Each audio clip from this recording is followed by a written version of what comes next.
Mesdames et messieurs, bonjour et bienvenue pour cette nouvelle édition de Midi au Caire pour ce samedi, le 14 septembre 2024.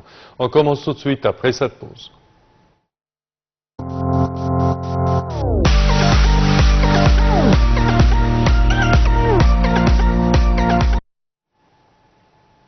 Le Caire rejette la présence israélienne dans l'axe de Philadelphie. Dr Badr Abdelghati, ministre des Affaires étrangères, a participé hier, vendredi, à Madrid, à la réunion ministérielle sur la question palestinienne et la mise en œuvre de la solution à deux États. Pour plus de détails, voici un commentaire.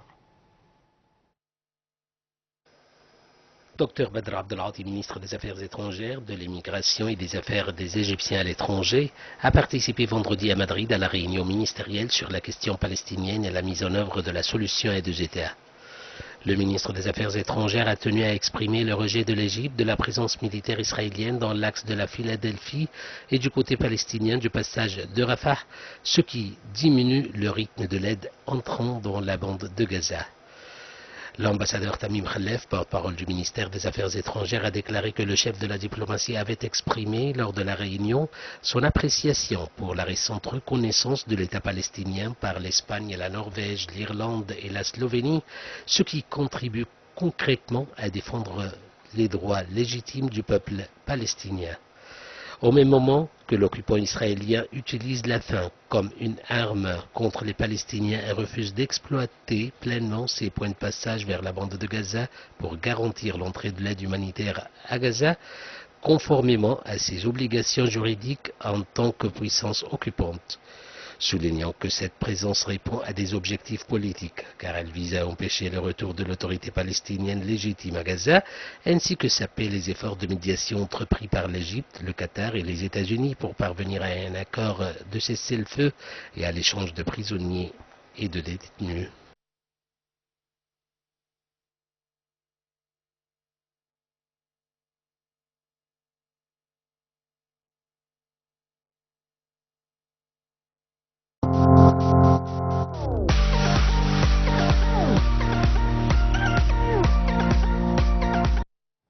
Et le ministre des Affaires étrangères, Badr Abdelghati, a reçu un appel téléphonique du secrétaire général des Nations Unies, M. Antonio Guterres. Les deux parties ont abordé les derniers développements dans la bande de Gaza et l'escalade préoccupante en Cisjordanie occupée. Selon le porte-parole officiel du ministère des Affaires étrangères, la conversation a mis l'accent sur la nécessité urgente de parvenir à un cessez-le-feu et de garantir l'accès à des aides humanitaires à Gaza. Le chef de la diplomatie a insisté sur le fait que la paix, la sécurité et la stabilité dans la région ne pourront être atteintes qu'en s'appuyant sur les références internationales convenues, y compris la création d'un État palestinien aux frontières du 4 juin 1967, avec Jérusalem-Est comme capitale. De son côté, M. Guterres a exprimé sa gratitude pour le rôle crucial de l'Égypte, du Qatar et des États-Unis dans les efforts de médiation visant à instaurer un cessez-le-feu et à faciliter les échanges de prisonniers et de détenus.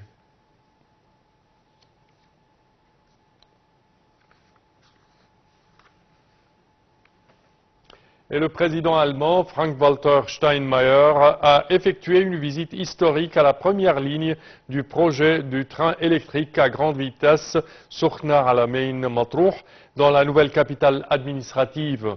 Il a été accueilli par le ministre de l'Industrie et du Transport, Kamel El-Wazir, le PDG de Siemens Mobility, Michael Peter, et par des dirigeants du ministère du Transport et de l'Autorité nationale des tunnels. Le président allemand et M. El-Wazir ont écouté une présentation sur le réseau du train électrique à grande vitesse mis en œuvre par l'alliance Siemens Orascom Arab Contractors d'une longueur totale de 2000 km et qui comprend 3 lignes.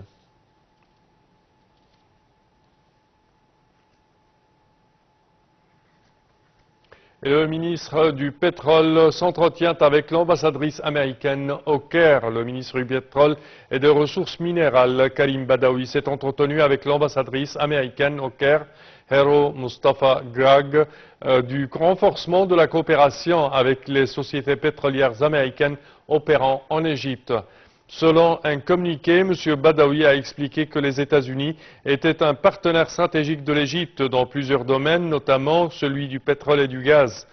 Les compagnies américaines, Apache et Chevron, et un important éventail d'opérations en Égypte ont joué un rôle dans les travaux réalisés par l'État dans la filière énergétique et coopéré de manière édifiante dans la mise en œuvre des plans du ministère pour accélérer les opérations de prospection et d'intensifier la production du gaz et du pétrole, notamment en Méditerranée et en mer Rouge. C'est ce qu'a fait savoir le ministre.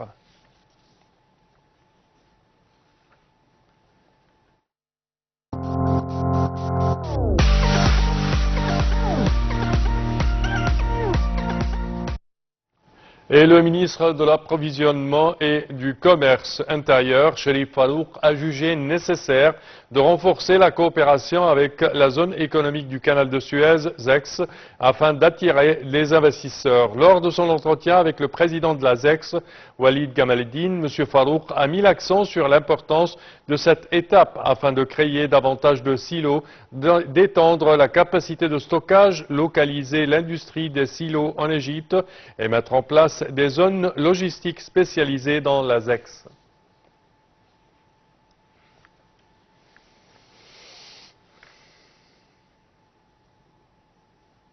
Et nous passons à El Bahira où une épée a été en bronze de Ramsès II a été découverte à Tel el-Abqin. Alors des éléments en briques crues d'une caserne et d'entrepôts d'armes et de nourriture datant du Nouvel Empire de l'Égypte ancienne ont été découverts par une mission archéologique égyptienne affiliée au Conseil suprême des Antiquités et dirigée par l'archéologue Ahmad Saïd Al-Khardadli lors de fouilles dans la zone archéologique de Tel el-Abqin dans le gouvernorat de Bahira. Pour plus de détails, voici un commentaire. Des éléments en briques crues d'une caserne et d'entrepôts d'armes et de nourriture datant du Nouvel Empire ont été découverts à Tel el-Abqin dans le gouvernorat de Bahira, a annoncé le ministère du Tourisme dans un communiqué publié le 5 septembre. Il s'agit d'une découverte très importante qui souligne le rôle stratégique de la région d'Al-Abqin dans la protection des frontières nord-ouest de l'Égypte contre l'invasion des tribus libyennes. C'est ce qu'a affirmé Mohamed Ismail Khaled, secrétaire général du Conseil suprême des Antiquités. Il souligne que la conception des pièces découvertes reflète les compétences techniques avancées des constructeurs égyptiens de l'Antiquité qui ont habilement adapté l'environnement à des fins militaires. Certaines structures découvertes servaient à stocker les provisions quotidiennes des soldats.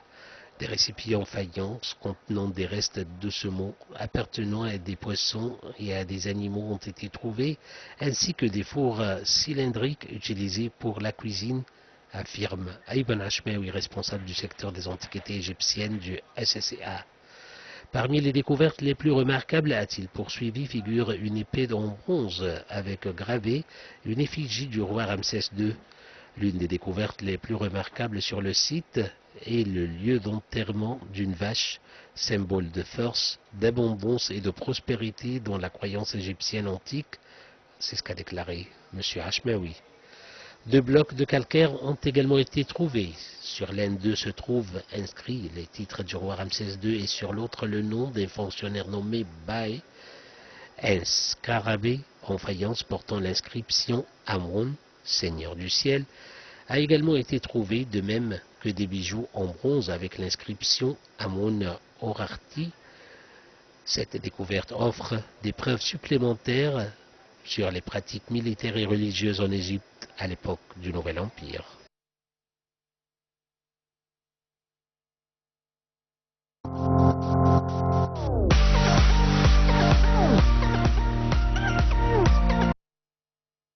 Et nous terminons avec le sport. Les équipes égyptiennes participant aux compétitions africaines entament leur parcours aujourd'hui. Le FC Pyramids jouera face à l'équipe de l'armée rwandaise au stade de la capitale de Rwanda, Kigali, dans le cadre du match aller des 16e de finale de la Ligue des champions africains.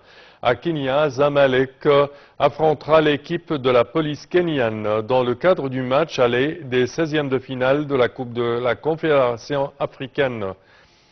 Les deux équipes ont déposé une demande spéciale à la CAF afin de pouvoir entamer leur match africain par 1 minute de silence pour le décès de leur ex-entraîneur Ihab Galel. L'entraîneur d'El Ismaili et ancien sélectionneur de l'équipe nationale en 2022, Ihab Galel, est décédé mercredi dernier à l'âge de 57 ans.